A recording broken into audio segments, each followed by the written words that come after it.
સમાચારો જોઈએ વિસ્તારથી અને સૌથી પહેલા વાત કરવી છે બોર્ડની પરીક્ષાઓની. બોર્ડની પરીક્ષાની તારીખ જાહેર થઈ ચૂકી છે. ધોરણ 10 અને ધોરણ 12ની પરીક્ષાઓ ક્યારે લેવાશે એનું આખું શેડ્યુલ જાહેર થઈ ચૂક્યું છે. આ વખતે ફેબ્રુઆરી મહિનામાં આ પરીક્ષાઓ લેવામાં આવશે. ગુજરાત માધ્યમિક ઉચ્ચતર શિક્ષણ બોર્ડ દ્વારા આ નિર્ણય લેવામાં આવ્યો છે. બોર્ડના પેપર 3 વાગ્યાથી આપવામાં આવશે. ધોરણ 10 અને 12 બોર્ડની પરીક્ષા આ વખતે ફેબ્રુઆરી મહિનામાં લેવામાં આવશે અને આ વખતે ફેબ્રુઆરી જનરલી દર વખતે માર્ચ મહિનામાં આ પરીક્ષાઓ લેવામાં આવતી હોય છે, પણ 26 ફેબ્રુઆરી 2026થી આ વખતે આ પરીક્ષાની શરૂઆત થશે. એટલે કે ઓલમોસ્ટ માર્ચ મહિનામાં જ આ પરીક્ષા પૂરી થશે. 16 માર્ચ 2026ના રોજ આ પરીક્ષાઓ પૂરી થશે. બપોરે 3 વાગ્યાથી પેપર શરૂ થશે અને કડકડતો આગ જરતો ઉનાળો શરૂ થાય, ગરમી આવે એ પહેલાં જ વિદ્યાર્થીઓની પરીક્ષાઓ પૂરી થઈ જાય એ પ્રમાણેનું આ આયોજન કરવામાં આવ્યું છે. વિદ્યાર્થીઓ કમર કસી રહ્યા છે 10મા અને 12મામાં સારા માર્ક લાવવા, ઉજ્જવળ ભવિષ્ય બનાવવા માટે. 26 ફેબ્રુઆરીથી એમની કસોટી થવાની છે. વધુ માહિતી સાથે હિરેન રાવલ લાઈવ જોડાયા છે. હિરેન, 26 ફેબ્રુઆરીથી પરીક્ષાઓ શરૂ થવા જઈ રહી છે. બોર્ડના વિદ્યાર્થીઓ તનતોડ મહેનત કરતા હોય છે અને બસ એ મહેનત એન્કેશ કરવાનો હવે મોકો ક્યારે આવશે એની આતુરતાનો અંત આવ્યો છે. ગુજરાત માધ્યમિક અને ઉચ્ચતર માધ્યમિક શિક્ષણ બોર્ડ દ્વારા આ પરીક્ષાની તારીખો છે તે જાહેર કરવામાં આવી છે, જેમાં બોર્ડની પરીક્ષા એટલે કે 26 ફેબ્રુઆરી 2026થી ધોરણ 10, ધોરણ 12 સામાન્ય પ્રવાહ, 12 વિજ્ઞાન પ્રવાહ અને સંસ્કૃત પ્રથમાનું જે પરીક્ષા છે એ શરૂ થશે. લગભગ 1 મહિના કરતાં ઓછો સમય એટલે કે 13 માર્ચ 2026 સુધી આ પરીક્ષા છે તે ચાલશે. પહેલું પેપર જે છે એ ભાષાનું એટલે કે ગુજરાતીનું રહેશે. એ જ પ્રકારે ગુજકેટની પરીક્ષાની તારીખ પણ જાહેર કરી દેવામાં આવી છે. 29 માર્ચ 2026એ ગુજકેટની પરીક્ષા રહેશે. એટલે સામાન્ય રીતે માર્ચ મહિનામાં જે બોર્ડની પરીક્ષાઓ શરૂ થતી હતી તે આ છેલ્લા 2 વર્ષથી વહેલી એટલે કે ફેબ્રુઆરી મહિનામાં આ પરીક્ષાઓ લેવામાં આવી રહી છે, જેથી કરી અને જે બોર્ડનું પરિણામ છે ધોરણ 10 અને 12નું એ પણ ચાલુ વર્ષની જેમ 2026માં પણ વહેલા આવશે. બોર્ડની પરીક્ષાની તારીખો જાહેર થવાથી જે વિદ્યાર્થીઓ છે વિદ્યાર્થીઓને તૈયારી કરવામાં અને એમનું ટાઈમટેબલ શેડ્યુલ સેટ કરવામાં રાહત રહેશે. અને હવે વાત કરવી છે ખેડૂતોની. સહાયનું પેકેજ તો જાહેર કરવામાં આવ્યું, પાક નુકસાનીનું પેકેજ જાહેર કરવામાં આવ્યું છે. અત્યાર સુધીનું ઐતિહાસિક, ક્યારેય ન જોયું હોય એવું 10,000 કરોડનું રાહત પેકેજ સરકારે જાહેર કર્યું છે અને ખેડૂતોને બેઠા થવામાં આ પેકેજ મદદ કરશે એવી વાત કરવામાં આવી છે. એવો એક આશાવાદ વ્યક્ત કરવામાં આવ્યો છે. પણ બીજી બાજુ ખેડૂતો કહી રહ્યા છે કે આ અપૂરતું છે. નારાજગી ઠેર ઠેર પ્રવર્તી રહી છે. ક્યાંક એને અપૂરતું કહેવામાં આવી રહ્યું છે, ક્યાંક ખેડૂતો સાથે મજાક કહેવામાં આવી રહી છે. પછી એ ઉત્તર ગુજરાત હોય, દક્ષિણ ગુજરાત હોય, સૌરાષ્ટ્ર હોય કે પછી મધ્ય અને પૂર્વ ગુજરાત પણ કેમ ના હોય. વાવ, થરાદ, પાલીતાણા, ધોરાજી, ઉપલેટા, જામનગર, સુરેન્દ્રનગર, અમરેલી, ખાંભા, ગીર સોમનાથ, જસદણ બધેથી આ ખેડૂતોની પ્રતિક્રિયા આવી રહી છે અને ખેડૂતો એક જ વાત કરી રહ્યા છે કે વીઘે 5500 રૂપિયા આવે એ 5500 રૂપિયામાં આમાં નુકસાન અધધ રૂપિયાનું થયું છે, એ કેવી રીતે પૂરું કરવું? સહયોગ કઈ રીતે કરી શકાય, ફરી આવનારી સિઝનને પાક કઈ રીતે લઈ શકાય તે દિશામાં બી ઐતિહાસિક સમયની અંદર સૌ લોકોના ખાતામાં આ રાહત જમા કઈ રીતે થઈ શકે તેની સૌએ ચિંતા કરવી.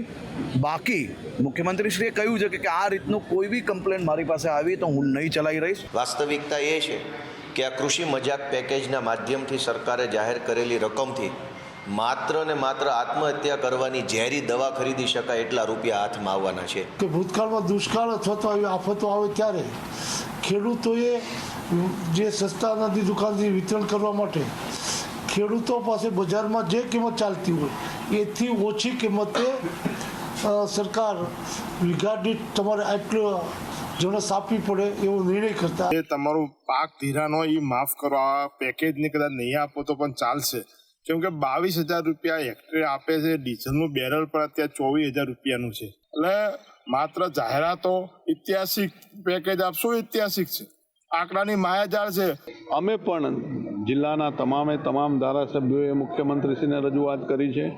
જ્યાં ક્યાંય અમારા ખેડૂતોને કોઈ પણ પ્રકારની મુશ્કેલી હશે તો એમાં સાથે મળીને અમારા વડોદરા જિલ્લાના ખેડૂતોને એક પણ પ્રકારની મુશ્કેલી ના રહે એની માટે થઈને અમારે જે કંઈ રજૂઆતો કરવાની હશે તમામ પ્રકારની રજૂઆતો કરીને સરકારે 10,000 કરોડ રૂપિયાનું જે પેકેજ જાહેર કર્યું છે એ અપૂરતું છે. એક ખેડૂતના ભાગમાં હેક્ટરે એટલે કે 6.25 વીઘાએ 22,000 રૂપિયાની જ ફક્ત જાહેરાત કરી છે. ગણતરી કરીએ તો વીઘે 3500 રૂપિયાની જાહેરાત છે. 3500 રૂપિયા તો મગફળી વાવવાના બિયારણનો ખર્ચો થાય છે. રાજ્ય સરકારે એક જ અઠવાડિયામાં ખેડૂતોને રાહત પેકેજ જાહેર કર્યું છે. સાથે સાથે મારી સમજણથી સમગ્ર સમય દરમિયાન 5 આંકડામાં આ રાહત પેકેજ હોય એવી આ પહેલી ઘટના છે. હેક્ટરે 24,000 એટલે વીઘાએ 4,000 થી 6,000 રૂપિયાની આજુબાજુ ખેડૂતના ભાગે આવે છે. એ શું ઐતિહાસિક છે? ખેડૂતનો ખર્ચો અગાઉ અમે કહ્યું હતું એમ 18,000 થી 30,000 રૂપિયા સુધીનો પર વીઘે ખર્ચો છે. એટલે એક બાજુ જ્યાં ભારતીય જનતા પાર્ટીના પ્રવક્તા મંત્રીઓ હોય, ધારાસભ્યો હોય કે પછી નેતાઓ હોય, એ આ પેકેજને ઐતિહાસિક ગણાવી રહ્યા છે. ઐતિહાસિક સમયની અંદર સર્વે કરીને આપેલું પેકેજ છે. એમની વાતમાં કોઈ બેમત નથી. એમની વાત બિલકુલ સાચી છે. રાજ્ય સરકારે અત્યાર સુધી આટલું મોટું પેકેજ અને આટલા ઓછા સમયમાં સર્વે કરીને ક્યારેય નથી આપ્યું. પણ એની અંદર જે ક્લોઝ છે કે 2 હેક્ટરની મર્યાદામાં જ આ સહાય આપવામાં આવશે ને હેક્ટરે 22,000 રૂપિયાથી 22,000 રૂપિયા આપવામાં આવશે. એટલે કે 2 હેક્ટરના 44,000 રૂપિયા ખેડૂતોને મળે. અને લલિત વસોયાએ જેમ કહ્યું કે જો 6.25 વીઘાની ગણતરી કરો તો 3500 રૂપિયાની આસપાસ લોકોના હાથમાં આવે, ખેડૂતોના હાથમાં આવે. તો આમાં ખેડૂતોને વાવણીનો ખર્ચો તમે ગણો, બિયારણ, ખાતર, જંતુનાશક દવાઓનો ખર્ચો ગણો, એની સાથે મજૂરીનો ખર્ચો ગણો, તો એ બધું ક્યાંથી નીકળશે એ મોટો સવાલ છે. 2 મહિનામાં આ વિસ્તારના ખેડૂતોને સહાય પેટે 1 રૂપિયો સહાય આપવામાં આવી નથી. અમારી સ્પષ્ટ માંગણી છે કે આ વિસ્તારના ખેડૂતોને જે તમારું પાક ધિરાણ હોય એ માફ કરો. આ પેકેજને કદાચ નહીં આપો તો પણ ચાલશે. કેમ કે 22,000 રૂપિયા હેક્ટરે આપે છે. ડીઝલનું બેરલ પણ અત્યારે 24,000 રૂપિયાનું છે. શું ખેતી થઈ શકે? બિયારણ, ખાતર મોંઘું, બિયારણ મોંઘું, ખર્ચા મોંઘા. અને બીજું, ખેડૂતોને તમે 22,000 આપવાની વાત કરો છો, પણ ખેતરમાં ભાગીને તમે શું આપો? કંઈ નથી આપતું. તો એ પણ એમને ચોથો ભાગ આપે, એમને કંઈ આપવામાં નથી આવ્યું. સરકાર માત્ર જાહેરાતો કરે છે. 22,000 રૂપિયા ખેડૂતને હેક્ટર દીઠ આપવાના છે. એમાં ખેડૂતનું ડીઝલ નથી વળતું, એને ખેતી કે એની મજૂરી કે એના જે બિયારણ નાખ્યું એનો પણ 1 રૂપિયો એને કંઈ જ મળતું નથી. ભાગીઓ રાખેલો હોય તો એને આપવું કે ડીઝલના કાઢવા કે પછી કે આ ખેતીની મજૂરી કાઢવી, એમાં બિલકુલ અમે આ પેકેજ સાથે સહમત નથી. તો સરકાર શ્રીને મારે એ જ વિનંતી છે કે તમે ખેડૂતોનું ખૂબ ધ્યાન રાખો અને ખેડૂતોને 22,000 ને બદલે 50,000 વીઘે આપો તો એકરે આપો તો પણ ઓછા પડવાના છે. તો સરકારે કાલે પેકેજ જે જાહેર કર્યું 10,000 કરોડની વાત કરી છે, પણ અહીં તો વાવ થરાદને બાકાત રાખ્યો છે. એમાંથી જે વિસ્તારોમાં માવઠું થયું છે, જે પાક હતા એ લોકોને. અને અમારે તો અહીંયા બિલકુલ અમારા ગામની અંદર તો બિલકુલ રવિ સિઝને આવે એવી સિક્વેશન નથી. તો એ કંઈક પેકેજ પહેલાં જાહેર કરે છે 22,000 રૂપિયાનું ને બધું, પણ એમાં કઈ વળે એવું છે નહીં. એમ નથી પોતે પેલા એમ 22,500 જે કર્યું એ આ સરકારે એમાં અમે માન્ય નથી રાખી શકતા. અમારે અત્યારે આ ખેતી બધી અફળ જઈ છે અને નુકસાન ઘણું આવ્યું છે. અને અમારું કેવું એમ છે કે દેવા કાંક માફ કરે તો અમને કાંક થોડુંક અમને સારું લાગે. સરકાર આગળ એ અમારી માંગણી છે અને નુકસાનમાં કોઈ ઘાટો નથી. એટલે આ બનાસકાંઠાના ખેડૂતો હતા જેમની વેદના હતી. કેટલાક ખેડૂતોનું કહેવું છે કે અમારે ત્યાં તો સર્વે જ નથી થયો. અને આવો જ આરોપ બનાસકાંઠાના કેટલાક ખેડૂતોનો પણ છે કે અસરગ્રસ્ત વિસ્તાર છે, ભયંકર નુકસાની થઈ છે, પણ સર્વે જ નથી થયો. ત્યાં સુધી આ ખેડૂતોનું તો કહેવું છે કે સાચા ખેડૂતો સુધી સહાય પહોંચતી જ નથી. સાબરકાંઠામાં પણ વરસાદે હોનારત સર્જી હતી. ખેતી પાકને વધુ નુકસાન થયું હતું. ત્યારબાદ દિવાળી સમયના ગાળામાં કમોસમી વરસાદે હોનારત સર્જી હતી. મુખ્યત્વે પાક કપાસ, મગફળી, સોયાબીન સહિત અન્ય પાકોને પણ ભારે નુકસાન થઈ હતી. ખેડૂતો આપણી સાથે જોડાયા છે, તેમની સાથે ચર્ચા કરીશું કે કેવી છે, શું જ્યારે જાહેર કર્યા છે ખરેખર ખેડૂતોની કેવી સ્થિતિ હોય છે અને આ પાક નુકસાની વિશે સરકારે જે જાહેર કર્યા છે શું કહેશો? જ્યારે સરકારે 10,000 કરોડ ફાળવ્યા છે તે છતાં પણ ખેડૂતોને ક્યાં મળ્યા છે? ખેડૂતો તો લાચાર બનીને રહે છે. આજે પણ અમારા પાકનો ભાવ સરકારે 10,000 કરોડ રૂપિયા જાહેર તો કર્યા છે પણ હજુ સુધી ખેડૂતો સુધી પહોંચ્યા નથી. તો એ પૈસા જાય છે ક્યાં? અને ખેડૂતોને પોષણક્ષમ ભાવો મળે અને 3 લાખ સુધીનું ધિરાણ માફ થાય અને બધાને ન્યાય મળે તે માટે જે સરકારે 10,000 કરોડ ફાળવ્યા છે અને જે નક્કી કર્યા છે તે બાબતમાં સાબરકાંઠાના ખેડૂત જે નુકસાની વેઠી છે તેમને સુધી પહોંચે છે કે નહીં તે જોવું રહ્યું. હિતેશ રાવલ, સંદેશ ન્યૂઝ, સાબરકાંઠા. એટલે કદાચ રાજ્યનો એક પણ તાલુકો, એક પણ પ્રાંત એવો નહીં હોય કે જ્યાં આ કમોસમી વરસાદથી નુકસાન નહીં થયું હોય. સૌથી વધારે નુકસાન સૌરાષ્ટ્રમાં અને એમાં પણ ગીર સોમનાથ, અમરેલી, ભાવનગર જિલ્લામાં થયું છે. અને ખેડૂતોને કે જે સહાય પેકેજ જાહેર કરવામાં આવ્યું, આ ઐતિહાસિક 10,000 કરોડનું સહાય પેકેજ જાહેર તો થયું પણ એમાંથી ખેડૂતોને કંઈ વળે એમ નથી. એ આરોપ સાથે કોંગ્રેસે અહીંયા ધરણા શરૂ કર્યા છે.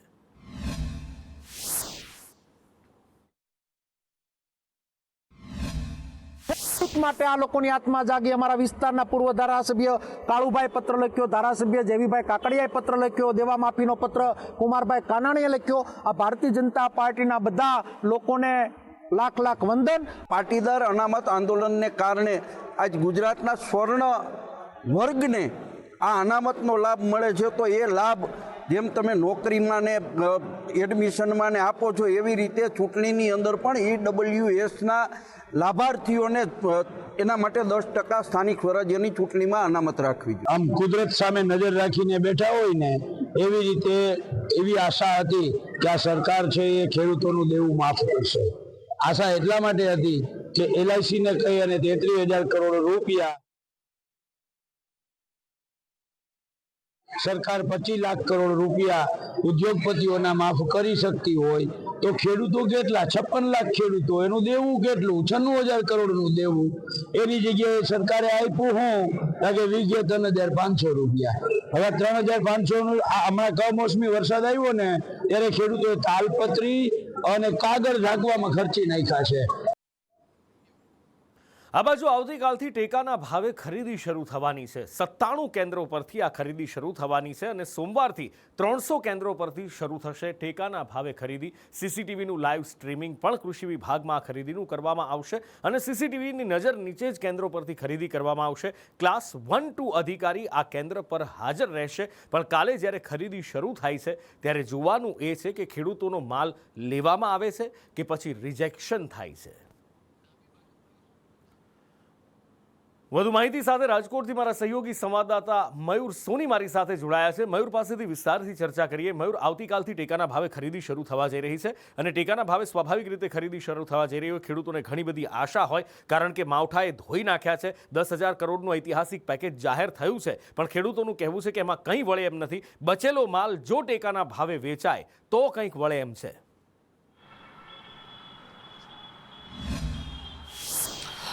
બિલકુલ નુપુર, લાંબા સમયની રાહ જોયા બાદ આખરે આવતીકાલથી ટેકાના ભાવે મગફળીની ખરીદી શરૂ થવાની છે.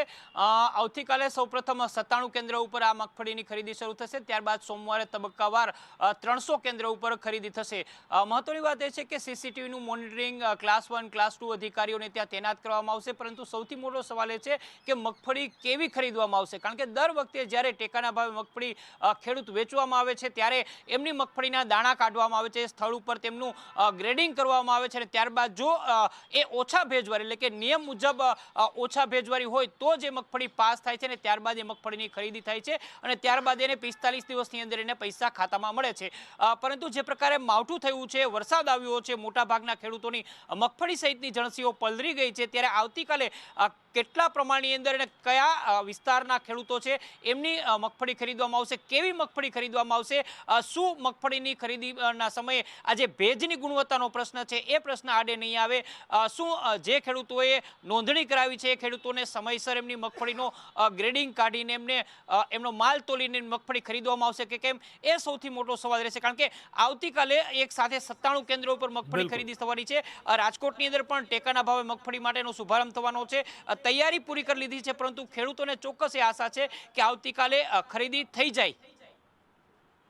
જી મયુર, માહિતી બદલ આભાર. અને સાથે જ એ આશા પણ છે કે આ જે ખરીદી થાય એમાં દર વર્ષની જેમ જે બારદાનનો મુદ્દો ઉઠે છે એ બારદાનનો મુદ્દો પણ આ વખતે ન ઉઠે અને એ પછી મગફળી ન ચોરાય કે ન સળગે એવી પણ આશા રાખીએ છીએ. ખેર, સ્થાનિક સ્વરાજની ચૂંટણીઓ આવી રહી છે અને અનામત માટે એક લાંબી લડત અહીંયા ચલાવવામાં આવી હતી અને ફરી અનામતની એક નવી લડતના મંડાણ શરૂ થતા હોય એવું દેખાઈ રહ્યું છે. કારણ કે આ ચૂંટણીમાં અનામત માટે પાટીદાર નેતાઓ મેદાનમાં આવ્યા છે. ભાજપના નેતા અલ્પેશ કથિરિયાએ અનામત પર નિવેદન આપતા કહ્યું છે કે આ ચૂંટણીમાં અનામત માટે લડવું પડશે. EWSને શિક્ષણની જેમ ચૂંટણીમાં પણ અનામત મળવી જોઈએ.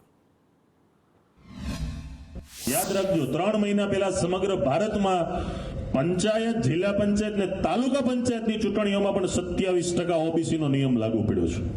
યાદ રાખજો આની પરિસ્થિતિનું કેટલું તમને ખરાબ પરિણામ મળવાનું છે. તમે છો તોય તમારે 27%માં ભાગ આપવાનો છે. 100% તમારા ગામની તમારી હશે ને તોય તમારે વોર્ડમાં 5 મેમ્બર રહેતા હશે ને 5માં 3 ને લડાવવા પડશે. તમને એમ થતું હશે કે અનામત શું નથી, એવું મિત્રો. જેમ શિક્ષણમાં લીધું ને એમ હવે ચૂંટણીમાં પણ 10% EWS ને આપણનો લાભ મળે એના માટે અમે સરકારને વિનંતી કરી છે અને અત્યારે આપણે હાઈકોર્ટમાં આપણી પિટિશન પણ કરી છે. ગામડા એમને નહીં થાય, સત્તા અને સિસ્ટમ બેમાં ભાગીદાર થવું પડશે. ગુજરાત રાજ્યની અંદર આર્થિક રીતે નબળા વર્ગ એટલે EWSના લોકોને 10% સુધીની સ્થાનિક સ્વરાજની અંદર અનામત રાખવા માટેની માંગણી અમારી સરકારમાં છે. સાથે સાથે ઝવેરી કમિશનના રિપોર્ટમાં સુપ્રીમ કોર્ટની ગાઈડલાઇનનો ખૂબ જ ભંગ થયો છે. એટલે સુપ્રીમ કોર્ટની ગાઈડલાઇન મુજબ OBC ને જે કોટામાં રિઝર્વેશન આપવામાં આવ્યું છે તેમાં સંપૂર્ણપણે સર્વે થયો નથી એવી અમારી માંગણી નામદાર ગુજરાત હાઈકોર્ટની ચીફ જસ્ટિસમાં અમારી અપીલ મારા નામથી ચાલી રહી છે. તો આ તકે સરકારને પણ અમે અગાઉ પણ કીધું છે અને ફરીથી કહીએ છીએ કે સ્થાનિક સ્વરાજની જે ચૂંટણીઓ આવી રહી છે તેની અંદર 10% અનામત EWSના ઉમેદવારો માટે કરવામાં આવે એવી અમારી રજૂઆત છે. ગુજરાત સાયબર સેન્ટર ઓફ એક્સલન્સને એક મોટી સફળતા મળી છે. પાકિસ્તાન કનેક્શન ધરાવતા સિન્ડિકેટમાં સફળતા મળી છે. પાકિસ્તાનના એકાઉન્ટમાં ટ્રાન્સફર થયા હતા 10 કરોડ રૂપિયા અને પાકિસ્તાનના એકાઉન્ટમાં કુલ 29 કરોડના ટ્રાન્ઝેક્શન થયા હતા, જેમાં 100 મ્યુચ્યુઅલ એકાઉન્ટની તપાસમાં વિગતો બહાર આવી છે. 386 સાયબર ક્રાઇમમાં ગુજરાતના 100 ખાતાનો ઉપયોગ થયો હતો. સાયબર ક્રાઇમના SP રાજદીપસિંહ ઝાલાએ નિવેદન આપ્યું છે અને કહ્યું છે કે શિવમ ટ્રેડિંગના રૂપિયા સુરતના વિજય રબારીને મોકલાતા હતા. એક આખી મોટી સિન્ડિકેટ પકડવામાં ગુજરાત સાયબર સેલને મોટી સફળતા મળી છે. આ ગેંગ દ્વારા જે પૈસા મોકલવામાં આવતા હતા એ પૈકી 10 કરોડ જેટલી રકમ એક જ USDT અકાઉન્ટ જે છે જે બિટગેટ પ્લેટફોર્મ પર હતું એમાં મોકલવામાં આવતા, જે ચેતનના ફોરેન્સિકથી એના ફોનમાંથી મળ્યું. આ અકાઉન્ટ વિશે ફરીથી અલગ અલગ ટેકનોલોજી દ્વારા એનાલિસિસ કરતાં માલુમ પડેલ કે આ અકાઉન્ટ પાકિસ્તાનનું છે, પાકિસ્તાનથી ઓપરેટ થાય છે, જે અમને ક્રિપ્ટો વોલેટ પ્રોવાઈડરે માહિતી પ્રાપ્ત આપી.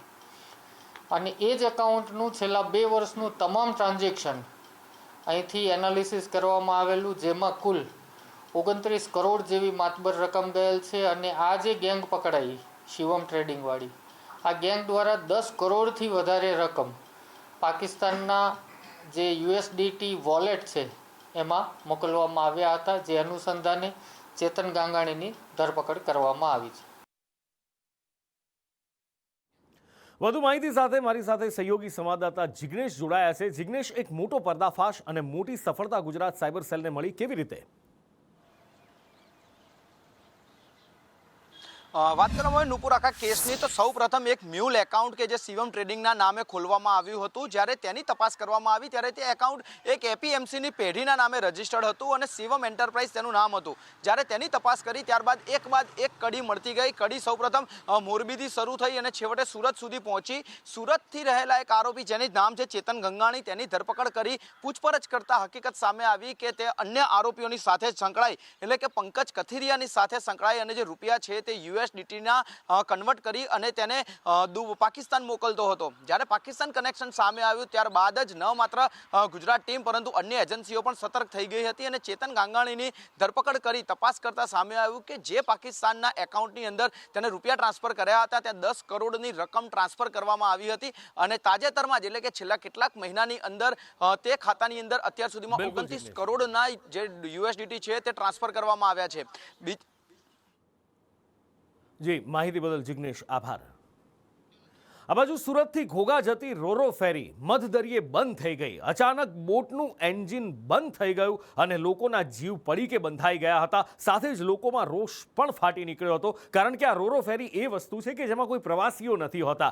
સૌરાષ્ટ્ર અને દક્ષિણ ગુજરાતને કનેક્ટ કરતો આ એકમાત્ર રસ્તો છે જે સૌથી નાનો છે અને એટલા માટે જ આમાં વેપારીઓ પણ હોય છે. એક જગ્યાએથી બીજી જગ્યાએ કામ માટે જવાવાળા લોકો હોય છે, જેમાં ઘણા બધાને આ એન્જિન બંધ થતાં ઘણા બધા કામ અટવાઈ પડે એમ હતું અને એટલે લોકોનો રોષ ભભૂકી ઉઠ્યો હતો. વધુ માહિતી સાથે લાઈવ જોડાયા છે સહયોગી સંવાદદાતા મનીષ પરમાર. મનીષ, શું થયું હતું આ રોરો ફેરી આખરે કેવી રીતે બંધ થઈ ગઈ? કારણ કે ઘણીવાર ડ્રેજિંગની સમસ્યા આવે છે, ઘણીવાર બીજી કોઈ સમસ્યા, પણ આ વખતે તો મધદરિયે એન્જિન બંધ થઈ ગયું. થયું શું હતું? જી બિલકુલ, વાત કરીએ તો સુરતથી ઘોઘા જતી રોરો ફેરી છે તે અનેકવાર વિવાદમાં આવતી હોય છે તેના સમયસર જે કહેવાય કે જે સ્થળ પર પહોંચાડવાના કારણે, પરંતુ આ વખતે ફરી એકવાર વિવાદમાં આવી છે જ્યારે આ ઘોઘો રોરો ફેરી છે તે સુરતથી નીકળી હતી અને મધદરિયે 5 કિલોમીટર આસપાસ જ આ રોરો ફેરી છે તે બંધ પડી ગઈ હતી. જ્યારે સ્ટાફને પૂછવામાં આવ્યું હતું પેસેન્જર દ્વારા ત્યારે અડધો કલાકનું કહેવામાં આવ્યું હતું, ત્યારબાદ 1 કલાકનું કહેવામાં આવ્યું હતું, પરંતુ વારંવાર સમય વીતવા છતાં પણ જે રોરો ફેરી છે તે નહીં ઉપડી હતી અને લોકો રોષ છે, આક્રોશ છે તે ફાટી નીકળ્યો હતો. કારણ કે જે ઘોઘા રોરા ફેરીના જે ટેકનિકલ સ્ટાફ છે કે પછી તેમના અન્ય કર્મચારી છે તેમના દ્વારા જે કોઈ પણ પ્રકારની જે કહેવાય કે ચોક્કસ માહિતી નહીં આપી હતી અને કેટલાક લોકોને છે ત્યાંથી સૌરાષ્ટ્ર બાજુથી ફ્લાઇટ પણ કરાવી હતી. ત્યારે લોકો કહી રહ્યા હતા કે જો તેમને સમયસર કહેવામાં આવે તો ફ્લાઇટની ટિકિટ કેન્સલ કરવામાં આવે, પરંતુ કોઈ પણ પ્રકારનો જવાબ નહીં આપવામાં આવ્યા હતા. આખરે લોકોનો રોષ જોઈને જે કહેવાય કે ક્રૂ મેમ્બરે ક્રેનની અંદર ભરાઈ જવું પડ્યું હતું. જી, આગળ વાત કરવી છે જૂનાગઢની. ગિરનાર ચડવા માટે ઘણા બધા લોકો જતા હોય છે. આસ્થાનું કેન્દ્ર છે, જૈન ધર્મ છે, એની સાથે સનાતન ધર્મનું તો સૌથી મોટું આસ્થાનું એક કેન્દ્ર છે જ, પણ કેટલાક લોકો અહીંયા જીવનું જોખમ પણ ખેડતા હોય છે. સામાન્ય જે પગથિયા બનાવવામાં આવ્યા છે, જે પારંપરિક રૂટ છે એ છોડી અને જોખમ ખેડતા હોય છે, એવા લોકોને વન વિભાગે દંડ ફટકાર્યો છે. માહિતી સાથે કેતન ઓઝા ફોનલાઈન પર જોડાયા છે. કેતન, લોકો ભૂલી જતા હોય છે કે આ વન વિભાગની જગ્યા છે. અહીંયા વન વિભાગની અંડરમાં આખો ગિરનાર આવે છે. ભક્તો માટે એક ખાસ વ્યવસ્થા કરી છે અને એ સિવાય ક્યાંય પણ જવા પર પ્રતિબંધ હોય છે. ચોક્કસ કે જે રીતે આ વિડીયો આવ્યો છે તે સોશિયલ મીડિયામાં વાયરલ થયો છે અને ખાસ કરીને જે આરોપીઓ જે છે તેને આ વિડીયો વાયરલ કર્યો છે. જીવના જોખમે ગિરનાર ચડતા યુવાનોના આજે 6 યુવાનો છે તેની સામે કાર્યવાહી કરવામાં આવી છે. વન વિભાગ દ્વારા તમામ લોકોને જે છે 10-10 હજારનો દંડ ફટકારવામાં છે. આ યુવાનો છે રાજકોટના અને મહુવાના હોવાનું છે તે સામે આવ્યું છે. શિવમ દેવજીભાઈ શિયાળ, ધરમચંદુભાઈ ચૌહાણ, હરેશ વલ્લભભાઈ રામાણી, બીજલ નરસિંહભાઈ થાપા અને વિશાલ મુકેશભાઈ બાંભણિયા, આ તમામ યુવાનો પાસેથી 10-10 હજારનો દંડ જે છે તે વસૂલ કરવામાં આવ્યો છે અને તમામ લોકોને પણ સૂચના આપવામાં આવી છે કે જે હવે પછી વન વિભાગના જે પણ વિસ્તારો હોય છે, રક્ષિત વિસ્તારો હોય છે, ત્યાં જવાની પણ મનાઈ કરવામાં આવી છે. જી કેતન, માહિતી બદલ આપનો આભાર.